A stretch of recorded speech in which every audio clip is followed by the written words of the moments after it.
Am I the asshole for reporting my boss after he forced me to attend a meeting despite knowing that I was in labor? Hey! What? I, 28 female, have been working at my company for 5 years, and until recently, I loved my job. I was 8 months pregnant when this happened, about a month ago, so I started having contractions while at work. Since I was not due yet, I thought it was just Braxton Hicks because they weren't that intense. Just a week before that, I'd experienced Braxton Hicks and went to the hospital, but it was a false alarm. This time, I was still working when the contractions started in the morning, and I again thought it was just Braxton Hicks. I didn't want to cause a scene, so I tried to keep working.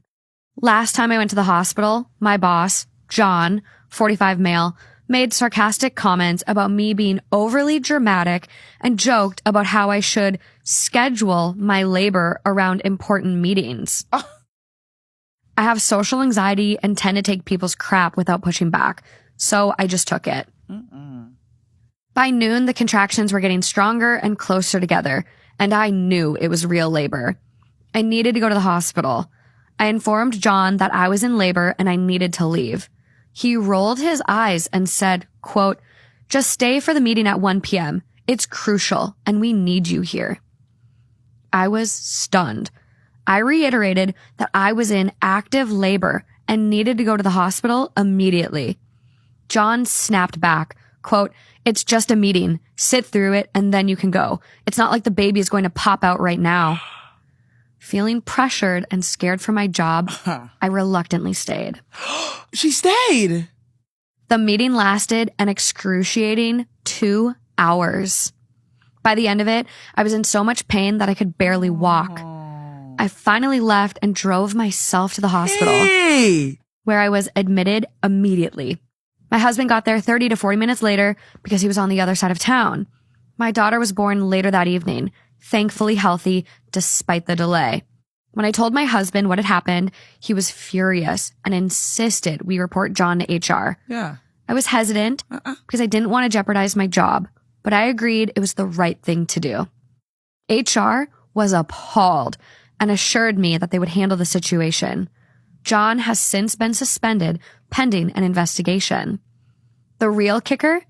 During the investigation, it came out that John had emailed the entire office while I was in labor, complaining about my, quote, lack of commitment and making fun of me for overreacting. Oh, no. He even implied that I was using my pregnancy as an excuse to get out of work.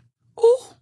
Now my coworkers are pissed at me, saying I overreacted and that I should have just sucked it up for the sake of the company. I've even received messages. What company is this? Drop Is this the White House? Like, what's going on? It can't be that important. Oh my God. I've even received messages and emails from a few colleagues saying that I've ruined John's career and that he was just doing his job under pressure. One even said that I should have toughed it out like their wife did during her pregnancy. Uh-oh. The stress from this whole ordeal has made it difficult to enjoy my first few days with my newborn. I'm constantly second-guessing myself and feeling guilty, despite knowing I did what was best for my baby and me. To make matters worse, the interim manager who took over from John is even worse. He's made it clear to everyone that he resents my actions and has made my return to work unbearable.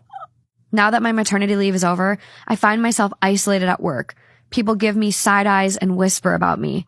During lunch, I'm alone because no one wants to sit with the troublemaker. What? It feels like high school all over again. See, that was his high school? Literally. I dread going back into work each day and facing the hostility and judgment. I never imagined that doing what was right for my health and my baby's well-being would turn my colleagues against me like this. It's gut-wrenching to feel so isolated and vilified for simply standing up for myself and my rights. I cry most of the time when I come home, and sometimes even in the office washroom when someone passes and says a comment. In the worst moments, I get mad at my husband and blame him for making me tell HR, even though I know he did the right thing. He's so sweet and never takes it to heart. I apologize soon after, but he always says he wasn't even mad and that he understands how I'm feeling, especially since I'm just 1 month postpartum. He says I should take action and complain, but I don't want to make things even worse. He also says he can't see me like this and that I should just quit because it's hurting him. I don't know what to do. I'm just such a sensitive and emotional person in general, and now it's been worse since giving birth. So, am I the asshole for reporting my boss after he forced me to attend a meeting despite knowing I was in labor?